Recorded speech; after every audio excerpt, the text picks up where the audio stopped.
Good morning. Good morning, everyone. And so, isa pang pagbati ulit sa ating mga magulang. Ay, hindi pala, mga nanay, hindi pala magulang. Mga nanay, yan. So, happy Mother's Day po sa inyo. So, it's really a joy, kagaya po nung sinabi ko kanina, it's really a joy to see our mothers here. Di ba? Kayo po ay isang clear evidence, a representation of the love of God to all of us. So kung wala po kayo, of course, syempre, wala rin kaming lahat dito. So we just want to honor again all of the mothers that are here. And so we're gonna be moving on to our preaching. And as we do so, can I invite everyone to stand up? We're gonna be reading from the book of Romans. So yun pong pag-asa na series natin, lahat po yan ay sa book of Romans. But today, we're going to be looking at Romans 8, starting from verse 18, and we're going to be reading until verse 30. So if you're there, please say pag-asa.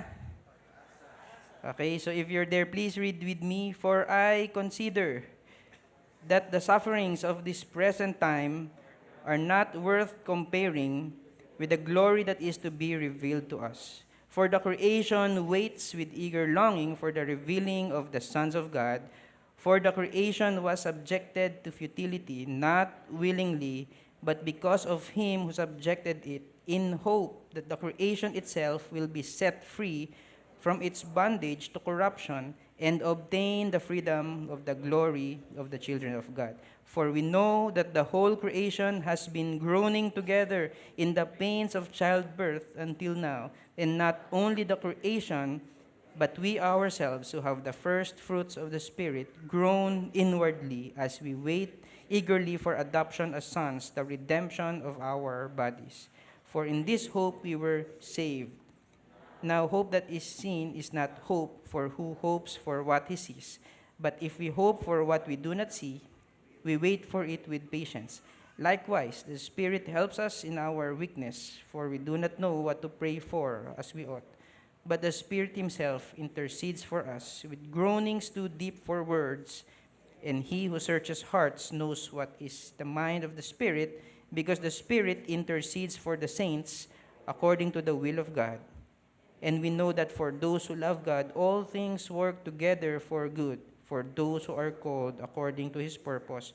For those whom He foreknew, He also predestined to be conformed to the image of His Son, in order that He might be the firstborn among many brothers. And those whom He predestined, He also called. And those whom He called, He also justified. And those whom He justified, He also glorified. Let's pray. Lord, we want to submit to your word today as we talk about your word, as we talk about our future hope. I pray that the Holy Spirit will clearly speak into our hearts as we understand this hope, as we take action knowing na meron po kaming future hope that awaits us. Thank you, God, for the preaching of your word. I pray that it will deeply speak to all of us today. Thank you, Lord. In Jesus' name, amen. So, pwede na po tayong maupo. So, in the past weeks, sino po dito you are familiar with several accidents that happened just these past weeks? Sino po yung nakita nyo to sa Facebook, nabalitaan nyo po? Ayan, so almost everyone. And grabe po talaga nung pinapanood ko yung mga video, parang I can feel the emotions of the father. So Mother's Day ngayon, pero yun pong mga nasa video, yung mga umiiyak, ay actually mga fathers. Tama po ba? Di ba yung parang alam niyo yun, na aksidente, yung dito sa NAIA, nabangga yung bata doon sa isa naman yung sa SCTEX na nabangga ng truck ng bus, yung van, and grabe lang po yung pain that it caused these people. And you see, naiisip ko nga paano kung family ko 'yon? Di ba, for the parents, naisip nyo ba yan? Paano kung family ko yon? Yung parang, and wala po ako doon, hindi po ako yung naka-experience noon, but imagine, ganito nakakasakit po talaga ng puso, knowing that incidents like that happen. How much more, di ba, kung tayo po yung nandun. And ito po the reason why I'm saying this is because in light of this, I want to encourage you to do 3 things. The first one is to be responsible. Responsible sa pagdadrive. Sino po yung mga drivers? Yan. So, pwede po bang maging responsible tayo sa pagdadrive? Check po natin yung sasakyan, i-check po natin yung sarili natin, kung okay tayo, kaya nating mag-drive. And hindi lang po sa driving, because you see, everything that we do ay meron pong impact dun sa ibang mga tao. Diba? Like raising your children. Kung akala mo yung anak mo lang yung aapektuhan yan, hindi po, kasi it influences also the other kids, the other parents, your neighbors, di ba? Yun pong mga ginagawa natin at home, yung trabaho natin, yung negosyo natin. I hope na we're gonna be responsible. Okay po ba? So that's the first one, because it impacts not only yourself or your family, but it also impacts the people around you. Second, it's to vote wisely. Okay, so tomorrow is our election day. Okay, sino po dito yung mga nakarehistro kayo, boboto kayo? I hope hindi lang po tayo boboto ng kahit sino, di ba? Kasi in-endorse ng isang sikat na personality or magaling magsayaw. I hope na hindi lang po yun. Okay, kasi kung yung magaling lang magsayaw, boto po natin yung mga kids kanina. Kasi mga cute sila di ba? So let's vote responsibly, let's vote wisely. Kung hindi nyo pa po alam kung sino yung iboboto ninyo, please, mag-bonding po kayo ng mami ninyo mamaya, mag-isip kayo ng iboboto ninyo, di ba? So yun yung bonding. After nyong kumain, okay? And also, last is to believe in the future hope. In the future hope that the Lord has given us. And that's what we're gonna be talking about today. So ngayon na po yung pangatlong week we're talking about pag-asa. In the first week, we talked about the foundation of our hope, and we're talking about none other than Jesus Christ, that He is the foundation of our hope. Because of the finished work of Christ, we have hope na galing po kay Lord. Last week, we talked about the formation of hope. Sino po yung nandito kayo last week? The formation of hope, na yun pong hope na binigay sa atin ni Lord ay hindi lang siya sana in theory, in your mind lang, dapat nag-grow siya, nade-develop siya, na-form siya sa ating buhay. And now, ang pag-uusapan po natin is the future hope. The future hope. So, again, kagaya po last week, I would like to ask questions that will help us to understand kung ano ba itong future hope na tinutukoy natin. Okay? So the first question is this. What is the future hope that we have? Ano ba to? Ano ba tong future hope na pinag-uusapan natin? Kanina ko pa sinasabi. In fact, nilang kanina, last week and 2 weeks ago, we were talking about this future eternal hope that we have. So ano ba to? Okay? And you see, in the recent days, medyo nag-uulan na. Tama po ba? Sino po yung masaya kayo na hindi na sobrang init? Medyo umuulan na, okay? So medyo lumamig-lamig na ng konti. So the thing is, after a while, ano na po yung kasunod niyan? Babaha naman, di ba? Yung parang ngayon masaya tayo na may konting pag-ulan. Pero this happens every year na palaging may malakas na bagyo, may malakas na ulan, and then eventually, ang kasunod niyan ay baha, okay? And ano po yung gusto kong sabihin dito? Alam niyo po, hindi po ito yung design ni Lord. Hindi po ito yung original design ni Lord na ganito yung sinasapit ng mundo natin, na merong mga incidents, may mga banggaan, merong mga pagbaha, merong may mga sickness, and all of that. Kasi lahat po yon ay epekto ng fall. Okay? Lahat po yon ay epekto ng fall, ng kasalanan ng tao. So, let's read from Romans 8, verse 20. For the creation was subjected to futility, not willingly, but because of him who subjected it, in hope that the creation itself will be set free from its bondage to corruption and obtain the freedom of the glory of the children of God. So, ano po yung nangyari? Again, hindi po ito yung original na design ni Lord para sa atin. So, ano po yung original na design ni Lord? 'Di ba? Nung kinreate ni Lord, yun pong mundo, yun pong mga tao, ano po yung meron? Maganda po yung situation ni Adam saka ni Eve.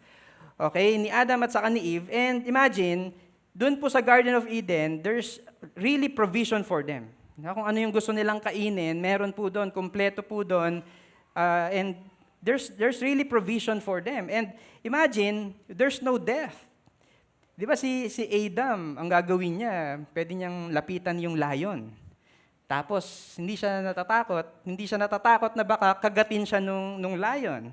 Di ba? Pwede silang maglaro ng monkey, ng monkey Annabelle. Di ba? Alam niyo ba yan? Yung literal na monkey na yung kalaro mo. And it's fine. Di ba? Kasi there's no death, there's no violence, hindi ka po aatakihin ng mga animals.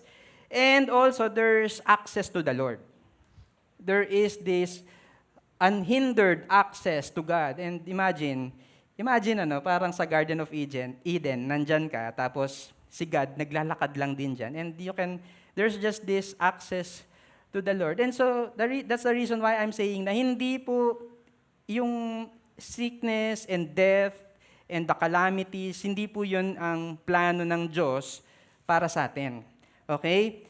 However, because of the fall, ano po yung nangyari? The creation was subjected to futility. In other translations, yun pong futility is translated as curse. God's curse. Because of the sin, because of the fall, the whole creation, okay, hindi lang po si Adam at si Eve, but the whole creation has now been subjected to the curse of God. And hindi lang po yun. Verse 21, it says, meron po tayong bondage. The creation is subjected to corruption. Bondage to corruption. So yun pong corruption, hindi po ito yung sa government. Hindi po yan. But when we talk about corruption, ang translation po niyan is death and decay in other translations from the Bible. Death and decay. So imagine, because of the fall, now we're under God's curse, tapos we are also in bondage to death and decay. So alam niyo po kung ano yung evidence na we are bondage to death and decay?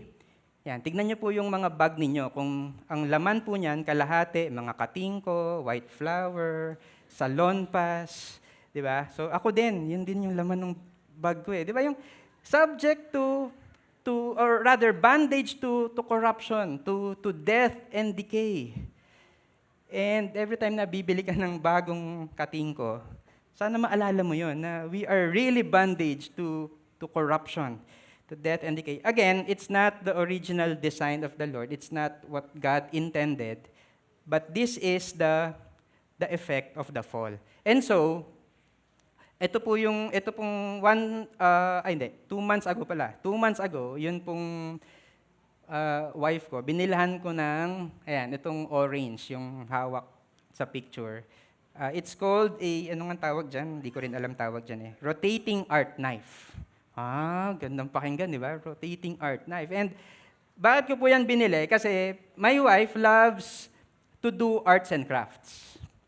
Okay, mahilig po siya doon sa arts and crafts. So, crafter po siya. And one of the tools na nakita ko while, I think sa Shopee yata yon, meron pong video nito, and ang grabe, di ba, yung parang hindi lang siya yung regular na cutter na isang straight lang yung hinihiwang ganyan. Dahil rotating siya, so pwede yung may mga kurbada, para kang nagdo-drawing, pero hindi lang basta may tinta. Ang mangyayari, makakat mo siya. So parang something like this. So syempre, binili ko siya para pogi points ako sa kanya, di ba? So, Happy Mother's Day. Ayan, di ba? So, until dumating na yung parcel, and binibida ko pa, may binili ko para sa'yo. Sabi ko, try mo nga, gamitin mo. So, nung ginamit niya, sabi niya, Love, di gumagana. Diba? Proud na proud pa naman ako, di ba? Binili ko siya ng ganyan, and I thought na it's gonna be beneficial for her. Tapos hindi gumagana. Di ba? And you see, why are we talking about this future hope that we have? Kasi, imagine, lagi po nating sinasabi for the past 2 weeks, di ba, na meron tayong future hope, an eternal hope with the Lord. And sinasabi po natin in the past series, lalo na nung Cost of the Cross, na we want to deny ourselves and to pick up our cross daily and to follow Jesus, to choose the narrow gate over the wide gate. Tapos, pagdating sa heaven, hindi pala maganda. Can you imagine that? Yung parang ikaw, binigay mo yung buhay mo kay Lord. Nag-follow ka sa Kanya. Tapos, pagdating sa heaven, ay, ito na yun. Ito na yun. One time, I think pre-pandemic pa yata yun, meron pong Central Luzon outing yung mga staff. Yan, si Ate Carol, naalala to. Di ba yung, sabi dito tayo mag-swimming sa beach, ganyan-ganyan. So, saan? Sa may malapit sa may baler. Yan. So, parang excited kami kasi malapit sa baler, di ba? Tapos, ang layo. Biyahe kami, ang layo. Pagdating namin ng baler, uy, malapit na ba? Malapit na ba? Hindi pa, 2 hours pa. Yung parang, ang layo, yung parang, siguro, biyahe namin mga 7 hours or so. Tapos, pagdating namin doon, syempre, expectant ka kasi pinapunta ka ng 7 hours. No? Pagdating mo doon, eto na yun. Di ba? Parang, eto na ba yun? Yung parang, bakit ang layo-layo? Kasi nga, we're saying na parang, follow Jesus. We're saying na, choose the narrow gate, enter the narrow gate. Tapos, ayaw natin na at the end of our lives, kapag dating natin sa heaven, eto na yun. Ayaw natin yun. So that's why we have to be clear what this future hope is all about. So ito po yun, ito po yung sagot. What is this future hope all about? We are looking forward to a future restoration of God's original design. Uncorrupted creation, eternal security, and perfect fellowship with God. So, sino po sa inyo dito gusto nyo ng uncorrupted creation? Di ba, hindi corrupt yung creation. Hindi na babagyo ng malakas, hindi na tayo, there's no more death, di ba? Because we're eternally secured. And then there's this perfect fellowship with the Lord. Sino po sa inyo, exciting po sa inyo, exciting po ito para sa inyo. Diba? Konti lang. Like, hindi mas gusto ko yung bagyo. Gusto ko yung may sakit. So I hope na we will continue to understand what this is because in Revelation 21, it says here, Then I saw a new heaven and a new earth. So Revelation 21 is the image or the picture of what eternity or what the future is what the future holds for us. Okay, so then I saw a new heaven and a new earth, for the first heaven and the first earth had passed away, and the sea was no more.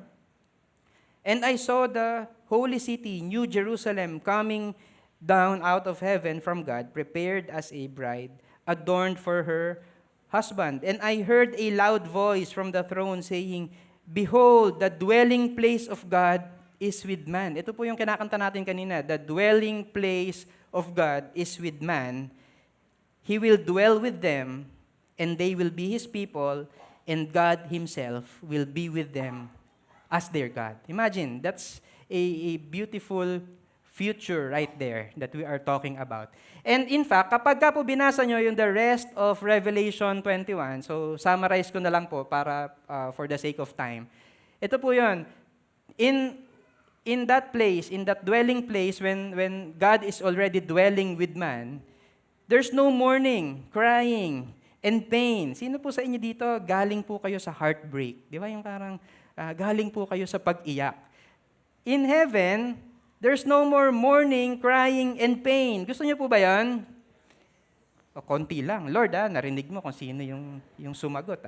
There's no more mourning, crying, and pain. It's radiant with God's glory. Ang ibig sabihin nun, simply put, maganda. Maayos, di ba? Maganda. Hindi, sino po sa inyo dito nag-e-enjoy kayo sa traffic? Di ba yung mga 5 minutes lang nagiging 1 hour, di ba? Minsan ganun.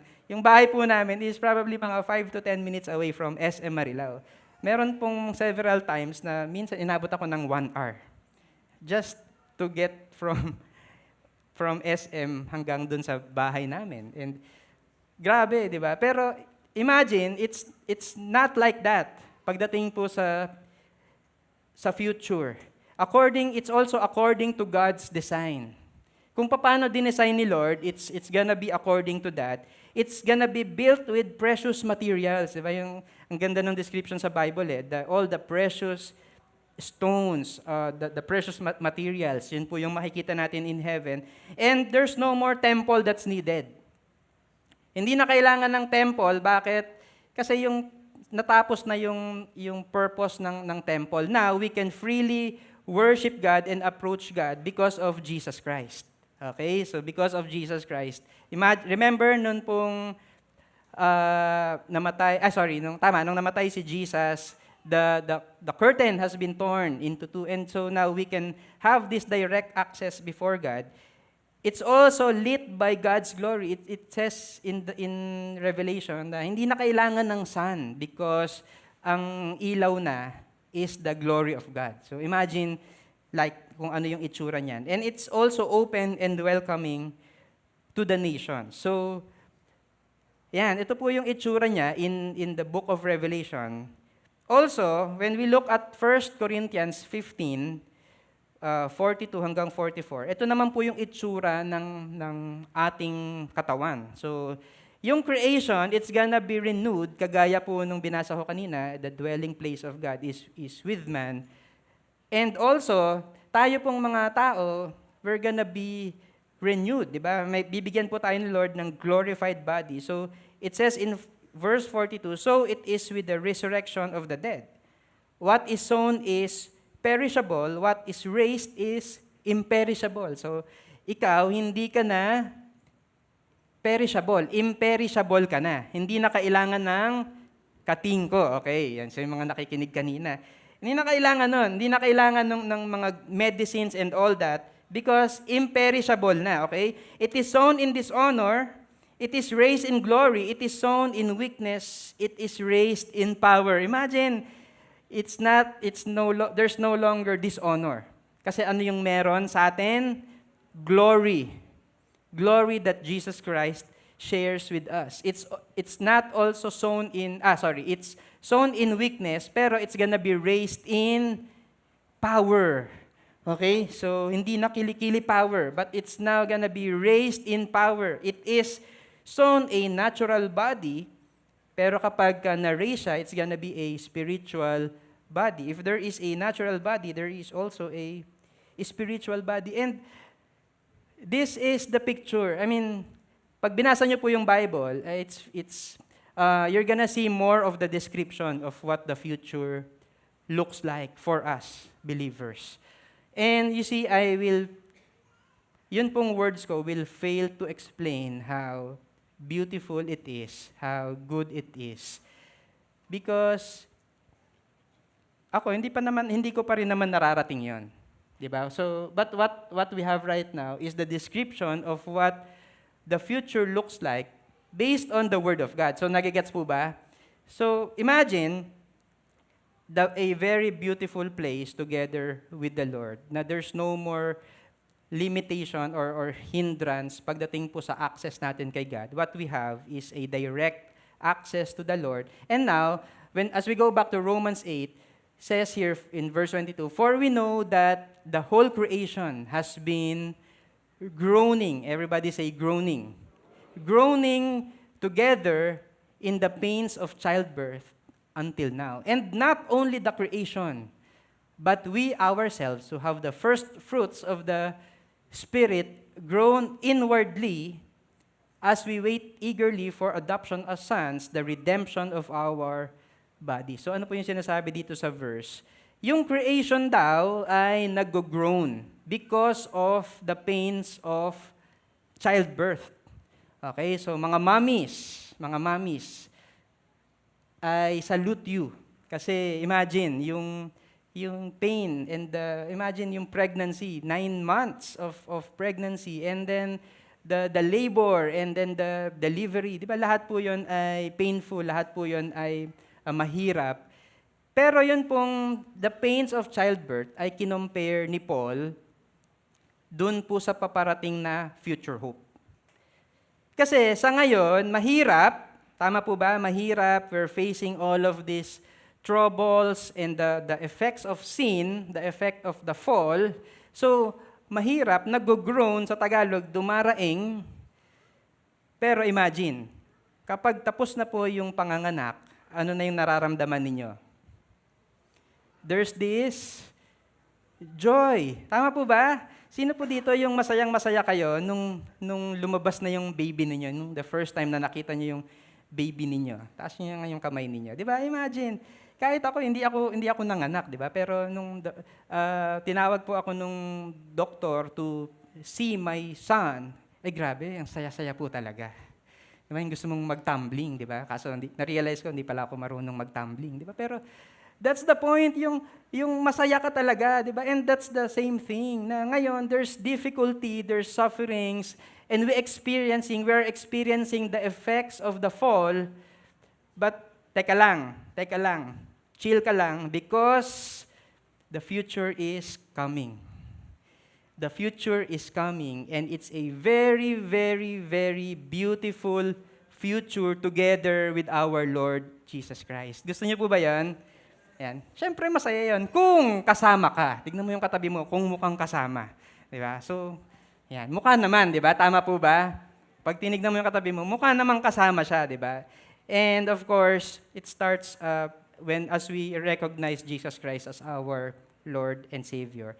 And so, hindi lang po yung creation ang nag-groan, not only the creation, verse 23, but we ourselves, kasali po tayo dito, mga believers, who have the first fruits of the Spirit, groan inwardly. Tayo din nag-groan, dumaraing. Bakit?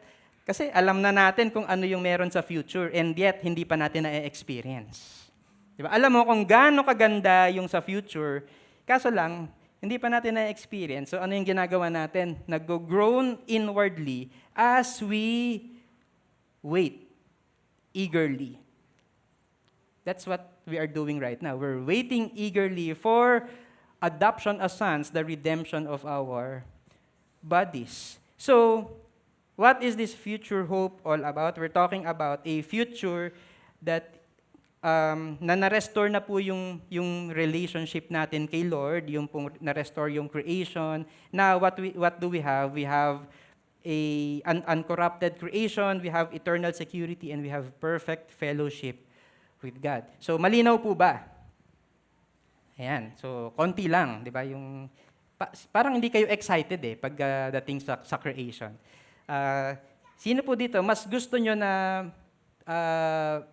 yung dito na lang sa earth? Di ba? Yung parang, dito na lang ako. Ganda-ganda ng bahay ko dito di ba? So, I hope na mas ma-appreciate po natin what the Lord has given us in the future. Okay? Okay po ba? So, second question is this. Ito po yung second question. Is this future hope guaranteed? Sigurado ba to? Okay, sigurado ba to? Kasi lalo na po sa panahon ngayon, 'di ba, nasa day and age po tayo ng misinformation. Okay, sino po dito, kagaya ko, nabudol na rin sa mga online shopping? 'Di ba? So, 'di ba, yung parang minsan sa video ang ganda-ganda, sa picture ang ganda-ganda. Now, nung na-receive mo na, nung ginagamit mo na, parang hindi yata. 'Di ba? O kaya na-scam, 'di ba? Yung may sinabi sa inyo, dapat ito babayaran mo lang, ito lang, tapos hindi naman binigay sa iyo. 'Di ba? Minsan nangyayari po sa atin 'yon. So, we're in this age of misinformation. So, ano po yung gusto nating gawin? Whenever we purchase something, 'di ba, ang gusto mo sigurado. Tama ba? So, sino po dito, bago kayo bumili ng prutas, tinitikman nyo muna. Di ba yung minsan yung merang, gusto nyo yung may sample, di ba? Yung sa palengke, di ba? Yung pakwan, nakahati na yan, di ba? Kasi gusto mo na yung pagka mapula siya, mukhang masarap, saka ka palang bibili. Tama po ba? 'Di ba? So, ganun po sa mga grocery, 'di ba? Yung bago ka bumili, sometimes meron po silang free taste. Okay, sino po dito tirador kayo ng free taste? Tirador ng free taste, 'di ba? Yung nagugutom ka, tapos papasok ka dun sa grocery, tapos kukuha ka ng mga free taste, tapos hindi ka naman talaga bibili, 'di ba? Paglabas mo busog ka na. 'Di ba? But why are they doing that? So that you're gonna have a picture, an idea, kung ano ba yung binibili mo. Tama po ba? In the same way, ano po yung guarantee natin that this future hope is secured? The Holy Spirit. The security, the guarantee of this future hope is the Holy Spirit. Hindi ko po alam kung if it makes sense to you. Pero imagine, the guarantee of the future hope is one of the persons of the Trinity. It's God Himself. It's the Holy Spirit. Imagine, di ba, minsan, ang guarantee, minsan yung free taste, it's just a very, very small portion of the big portion. Di ba? Yung maliit na hiwa ng cheese para bilhin mo yung mas malaking cheese. Pwede kang kumuha ng isang lansones bago ka bumili ng 1 kilo. Di ba, minsan, it's just a small portion. Pero imagine, yun pong guarantee ng future hope is the Holy Spirit Himself. Question, lugi ka ba doon? Opo, parang lugi pa tayo, di ba? The guarantee of this future hope is the Holy Spirit Himself. In verse 23, and not only the creation, but we ourselves who have the first fruits of the Spirit. When we talk about the first fruits, we're talking about the harvest. So during their time, yun pong first fruits, ito po yung unang harvest.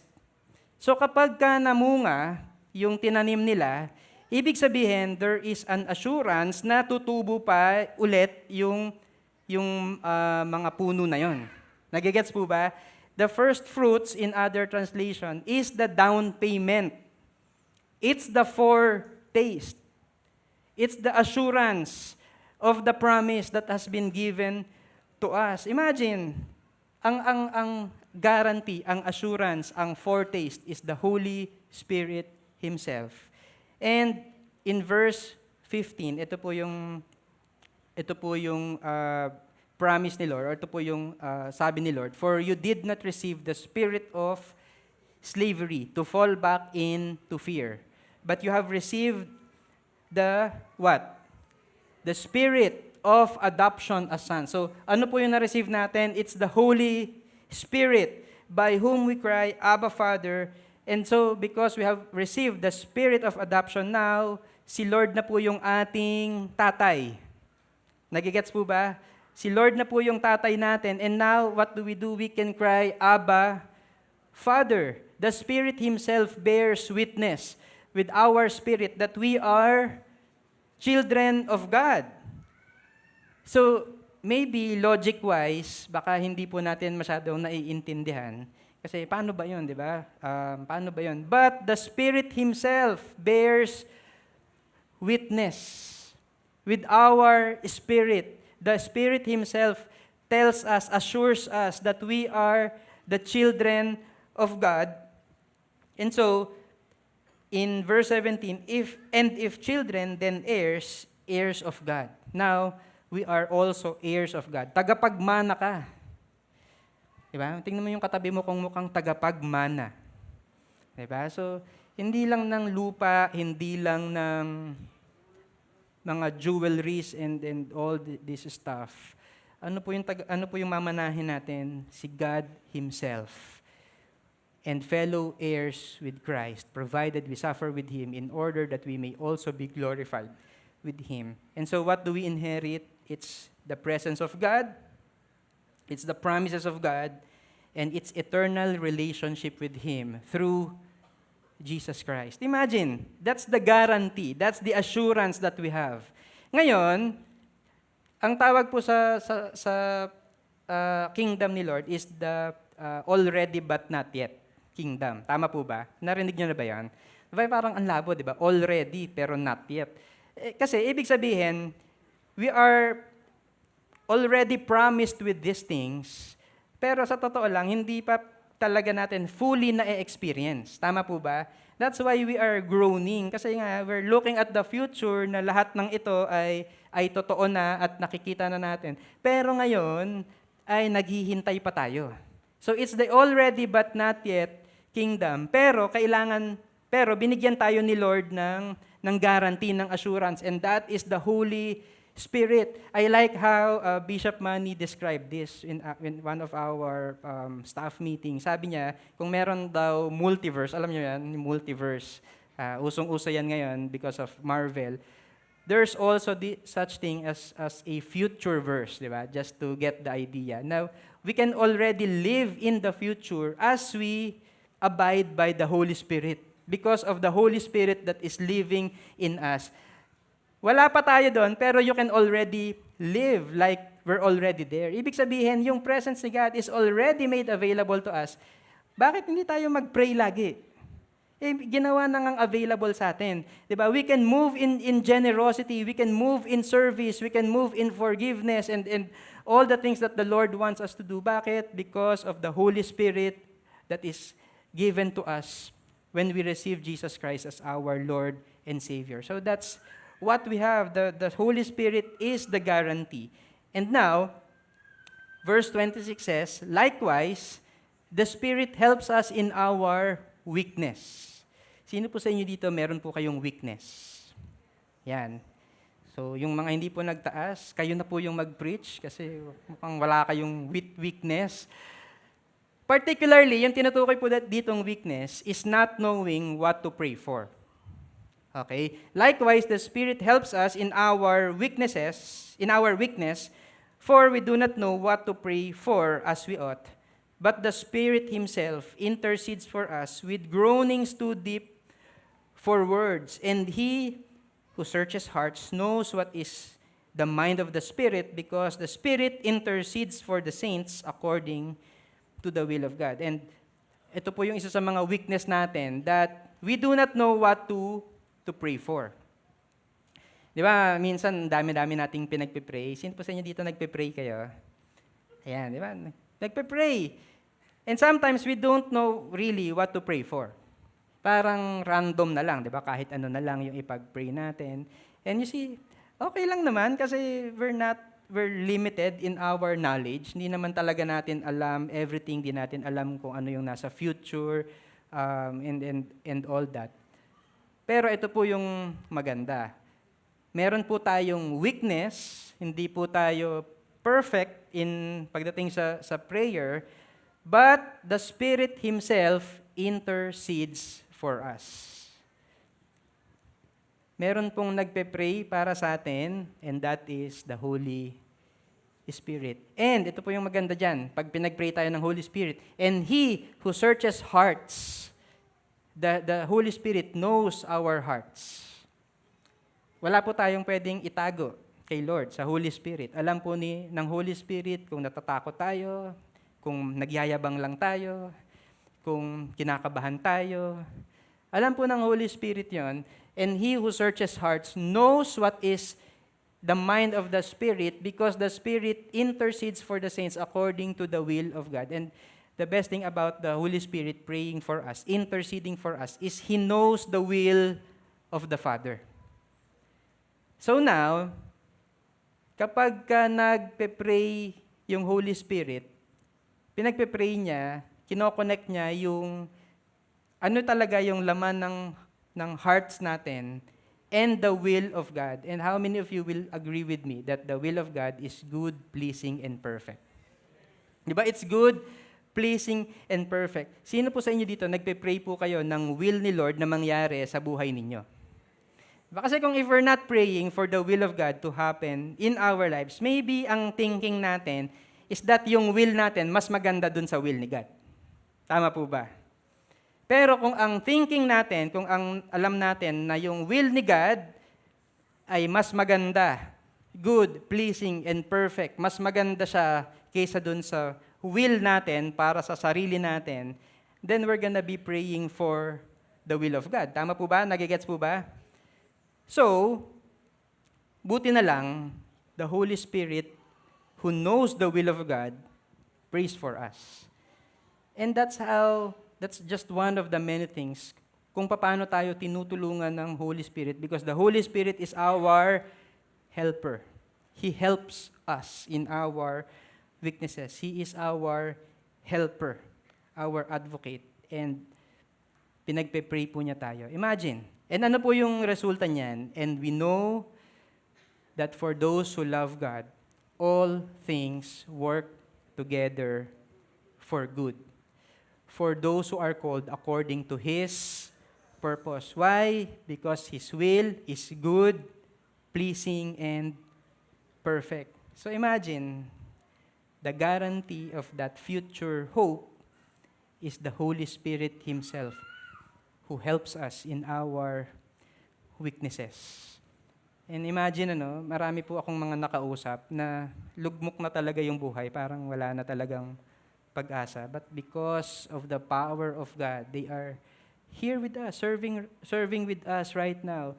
Kahapon I was in the missions training, and imagine, meron po talaga in the other nations na mukha talagang walang pag-asa pagdating sa pagkakakilala kay Lord. Because hindi sila lumaki na Christian yung background.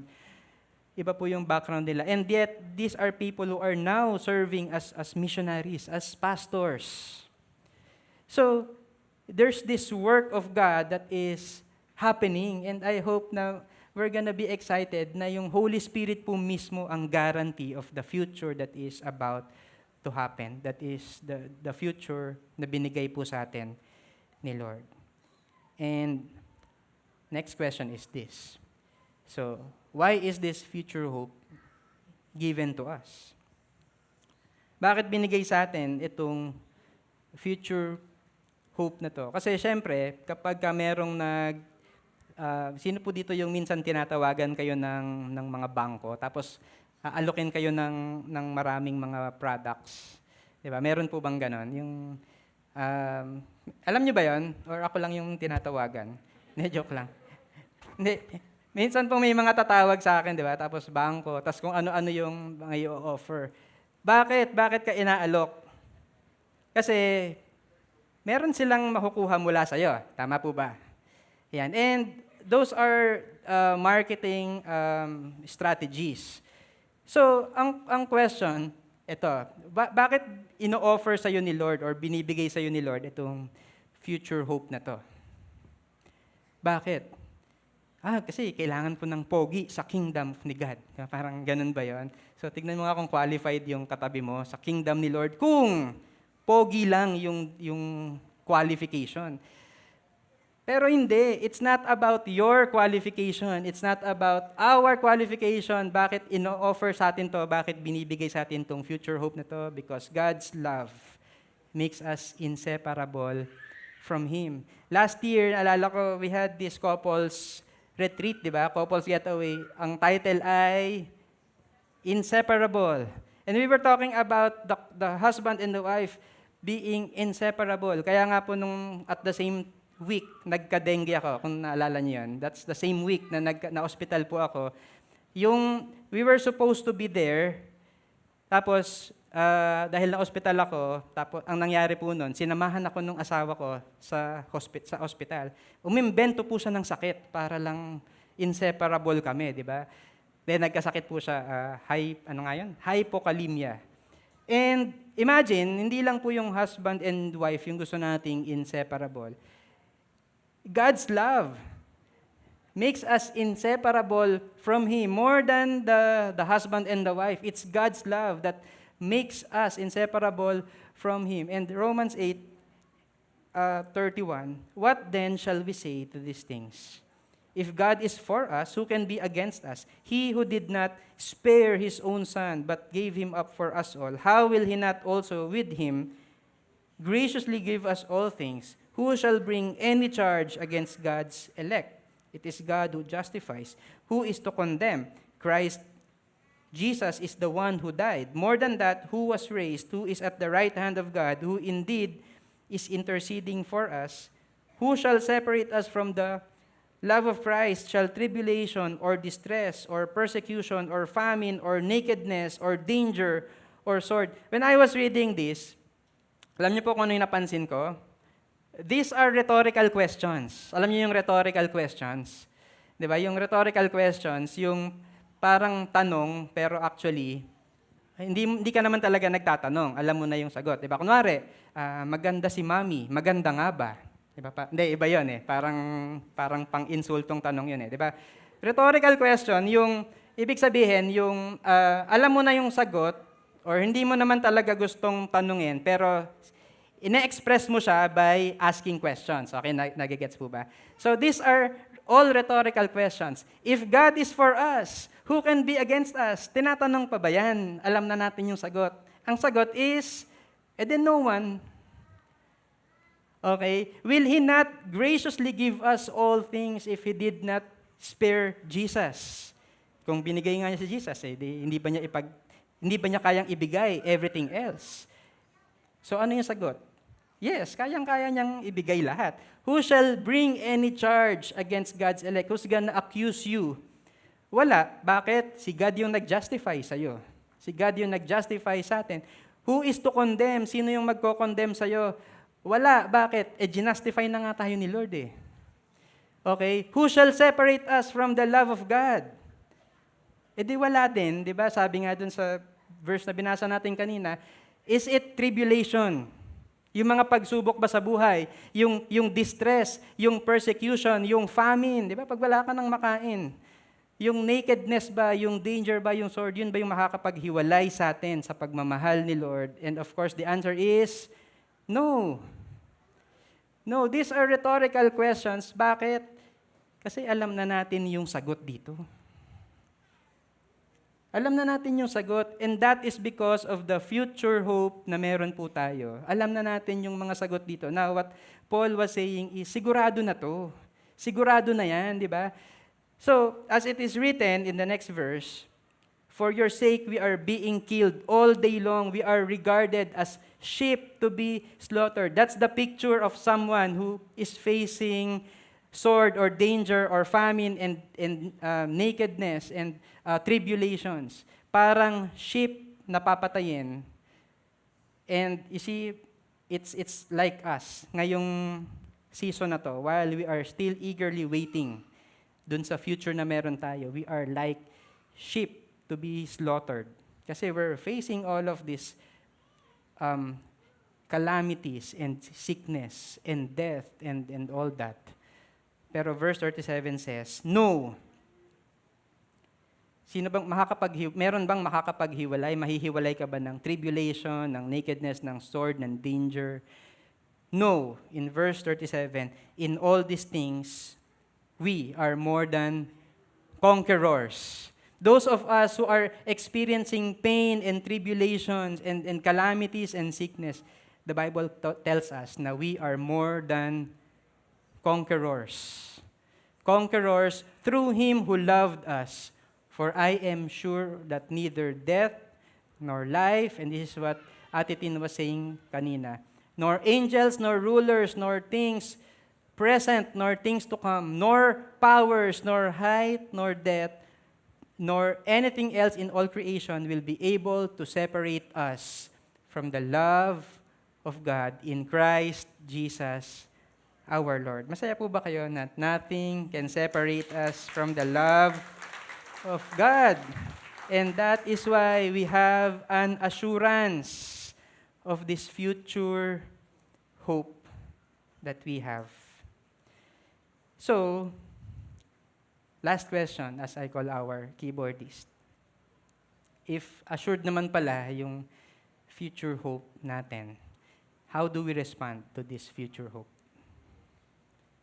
How will you respond to this future hope, knowing that it's not based on what we do, but our future hope is based and assured because of the love of God for us? Romans 8:25 says, but if we hope for what we do not see, it's the future. We're hoping for what we do not see. Ano pong gagawin natin? We're gonna wait for it with patience. With patience. Si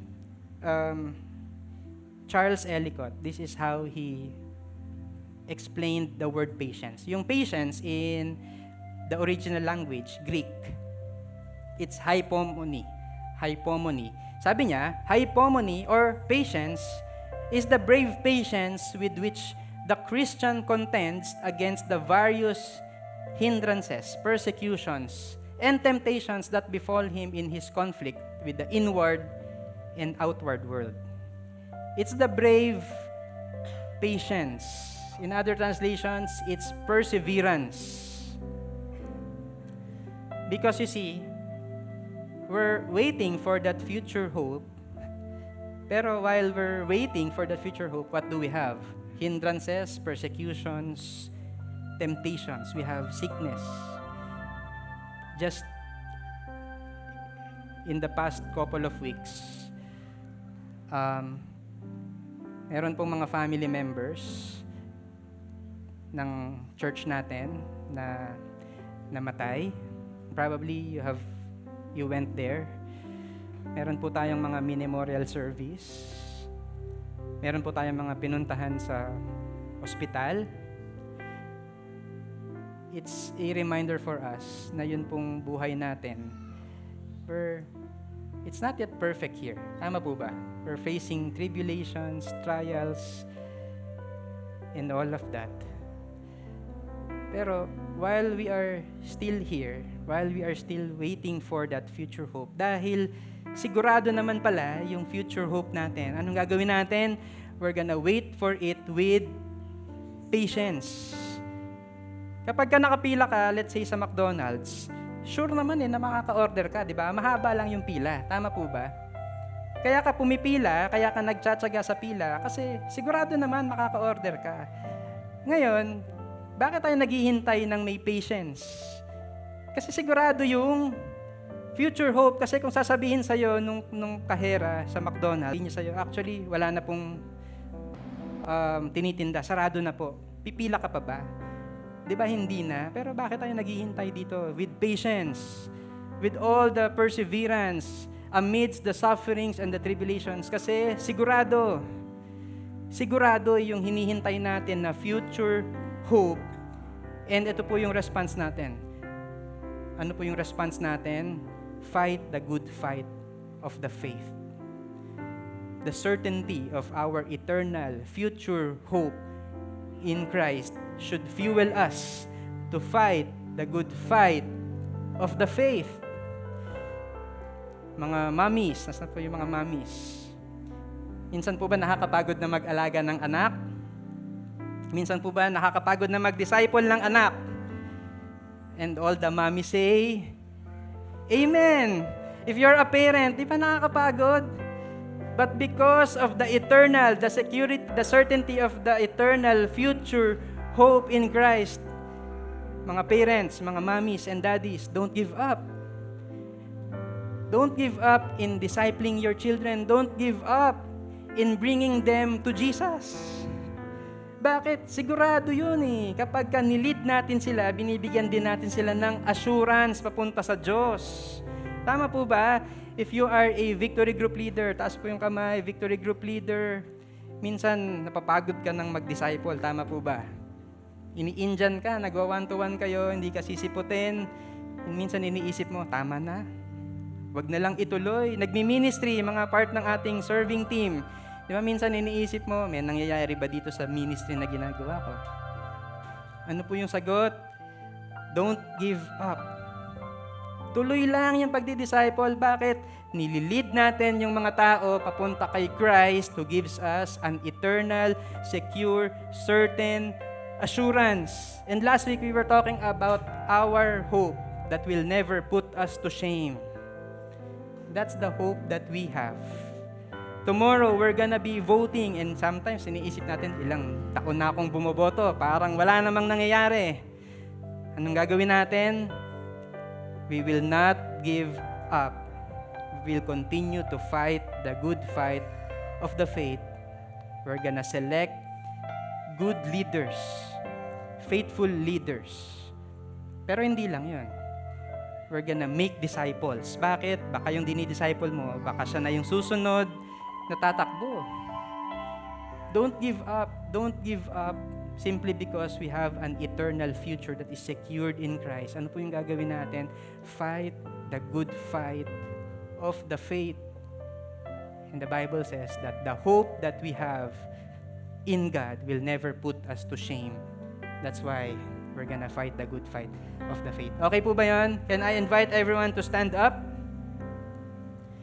Ito po yung panghahawakan natin na verse as we fight the good fight of the faith. Romans 8:18. It says here, for I consider, basahin po natin sabay-sabay, for I consider that the sufferings of this present time are not worth comparing with the glory that is to be revealed to us. Yun pong present sufferings natin, walang-wala po yan dun sa future na naghihintay sa atin. That's why we're gonna fight the good fight of the faith. Amen?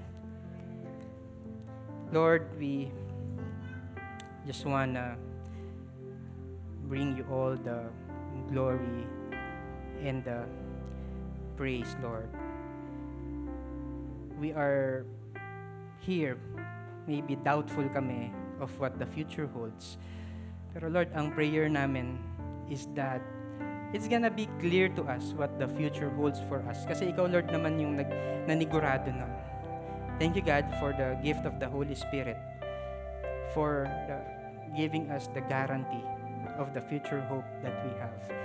And maraming salamat, Lord, for everything, Lord, that you have in store for us. Maybe hindi pa namin completely naiintindihan what that is.